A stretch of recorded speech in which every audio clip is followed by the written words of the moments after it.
Salut tout le monde, c'est Quentin The Ace. Alors aujourd'hui, on va faire une présentation de figurines. Aujourd'hui, c'est une figurine que j'adore, c'est celle de Porgas The Ace. Alors on va faire une présentation rapide de la boîte. Donc sur la boîte, on voit que c'est une collection Master Star Piece. Donc ici, une Revivals édition pour Ace, car elle a été éditée en 2015 après la mort de Porgas The Ace. Donc sur la boîte, en premier plan, on voit Ace avec le titre de la série.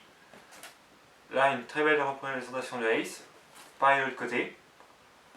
Et derrière, on voit la figurine qui va avec Ace, c'est celle de Luffy, qui est juste derrière là, que je vous présenterai un petit peu plus tard. Alors, on va passer tout de suite à la figurine. Donc la figurine, elle se compose en deux parties. Donc comme toutes les Master Star, en deux parties, corps et jambes. Donc on va faire ça séparé. Donc sur le corps, il y a pas mal de détails intéressants. Donc c'est le petit collier du chapeau de Ace qui peut bouger, ce qui est amovible, ça c'est pratique aussi. Le collier de perles juste en dessous.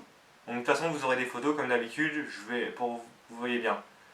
Pas mal de petites taches de rousseur de Ace, voilà, qui sont vraiment bien.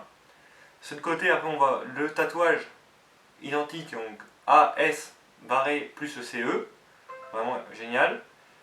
Après on voit les deux coudières d'Ace, qu'il utilise pour se protéger quand il est sur son mode navire. Et après, on voit son log post, car comme vous savez, Ace ne navigue plus sur son équipage, il navigue en solo sur son petit bateau, propulsé avec son pouvoir du Logia. Et ce qui est pas mal aussi, c'est son bracelet qui bouge, qui est pas mal, ça fait un peu de mouvement. Donc ensuite, on va passer au dos. Donc au dos, bien évidemment, on voit le chapeau, donc avec les deux symboles, celui avec le sourire, celui qui pleure. Il y a pas mal de dégradés de couleurs sur le chapeau qui sont intéressants, qui sont vraiment pas mal. Ensuite, bien évidemment, on voit le symbole de barbe blanche. Donc si vous ne le savez pas, à mon avis vous le savez, le symbole de barbe blanche il a été changé à partir du tome 15, il me semble, car quand on est arrivé en France, c'était le symbole de la croix gammée. Donc bien évidemment, ça ne l'a pas fait, donc on a demandé à Eiichiro Oda de changer pour une croix basique de pirate avec le symbole de barbe blanche. Donc on va passer à la deuxième partie, les jambes. Donc on voit bien évidemment la ceinture avec le A de Ace, pas mal vraiment. Voilà, on voit derrière ça bouge un petit peu léger. Ensuite, donc son couteau, il me semble, je me suis toujours demandé si c'était un couteau ou un fusil, mais c'est un couteau. Donc on voit bien tous les détails du manche, il y a du manche avec du fourreau, vraiment bien fait, on dirait vraiment de l'imitation cuir, avec toutes les petites pointes en métal qui vont dedans. Un jean qui est pas mal du tout, un Bermuda plutôt, qui est vraiment pas mal.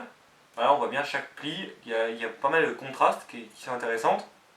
Avec sa petite sacoche où il met vraiment toutes ses cartes et sa petite carte justement de Luffy.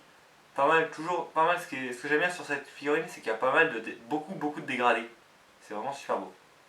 Donc ensuite, les bottes classiques. Après, c'est les bottes classiques de Ace avec les deux pics en métal et la barre en métal dessus. Donc cette figurine elle est vraiment bien parce que souvent sur les Master Star Piece, il y a toujours un léger décalage entre le corps entre le haut du corps et le bas du corps. Mais là, elle s'emboîte nickel. Malheureusement, le problème c'est qu'elle a tendance à se tâcher un petit peu. Mais sinon, elle est vraiment bien. Voilà, après, je vous mettrai pas mal de photos à la fin de cette vidéo. Après, voilà, je pense que j'ai dit un peu le principal de cette figurine. Allez, on se retrouve pour une prochaine vidéo. Salut!